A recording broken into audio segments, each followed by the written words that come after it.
I'm Terri Smith, a primary teacher, and welcome back to another primary lesson on Mormon, chapters 7 through 9. I speak to you as though ye were present. So in these chapters, we have two different writers. We have Mormon writing in chapter 7, and these are his final words. And so he's telling the readers who will one day read this book, that they are part of the house of Israel. And he tells them to come unto Christ and to live the gospel in order to be saved and to be happy. And then in the next chapter, chapter 8, his son, Moroni, tells of his death. And so Mormon was around 75 years old when he died, and Moroni was all alone for at least 35 years. We don't know when he died. But loneliness must have been severe for him, because he said, I have not friends or whither to go. But Moroni found hope in his testimony of Jesus Christ and in the plan of happiness. He finished writing the Book of Mormon, which he knew would shine forth out of darkness, bringing people to a knowledge of Christ. And Moroni stayed true to his mission, which was to finish this book and then to bury it, to come forth at a later time, even though he was alone. He was obedient. So let's dive into our principles for today. Our first one is the Book of Mormon and Bible both testify of Jesus Christ. After Mormon told those who would be reading this and who are the remnant of his people at that time, that they were of the house of Israel, he then told them about the Bible and the Book of Mormon. Let's read verse 9 together. And in this verse, we're going to substitute the Book of Mormon for the word this and the Bible for the word that, so we can better understand it, okay? So Mormon wrote, this, the Book of Mormon, is written for the intent that ye may believe the Bible. And if ye believe the Bible, ye will believe the Book of Mormon also. And if ye believe the Book of Mormon, ye will know concerning your fathers, and also the marvelous works which were wrought by the power of God among them. So Mormon, he taught the gospel of Jesus Christ, and he taught that it would be set forth in both the Bible and the Book of Mormon. So, and he talked about these marvelous works, which were wrought by the power of God among them, among both people. And so it's important that we have both the Bible and the Book of Mormon. And think about some of the stories that we've learned about this year and the marvelous work of the Lord, even in Lehi, taking his family away from Jerusalem to the promised land and building a boat to sail here. And then what about Alma, the elder, when he was converted by the words of Abinadi, and then the labors of his people were made lighter by the Lord, and they were led back to the Nephites. Or what about his son Alma, who had a vision and was converted to the truth? And what about Captain Moroni? And we could go on, and even the stories of Christ visiting the Nephites. And so these are all part of the marvelous works. And you probably know our 8th article of faith. We believe the Bible to be the Word of God as far as it is translated correctly. We also believe the Book of Mormon to be the Word of God.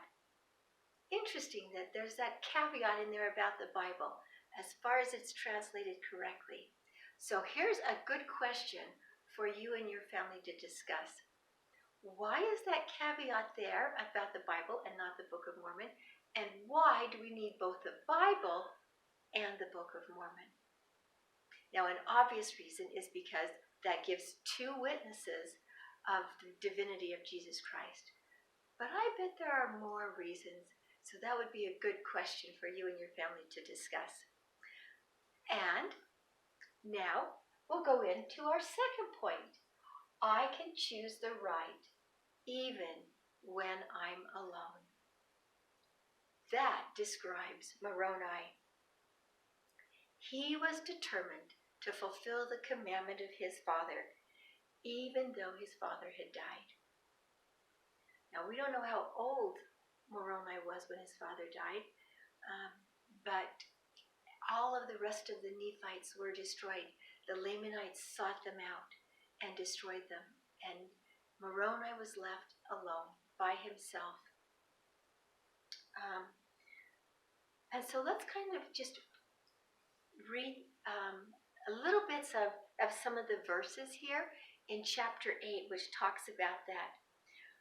For example, in verse 2, it says that after the great and tremendous battle at Cumorah, behold, the Nephites who had escaped into the country southward were hunted by the Lamanites. And then in verse 3, he says, my father was also killed by them, and I remain alone to write the sad tale of the destruction of my people. And so he could reflect back and write what happened. So that's kind of what's happening here. And then in verse 4 he says, I will write and hide up the records in the earth, and whither I go, it mattereth not. Since all of his family and friends had been killed, it really didn't matter where he went. And then in verse 5 it says, behold, my father hath made this record, and hath written the intent thereof. And behold, I would write it also if I had room upon the plates, but I have not.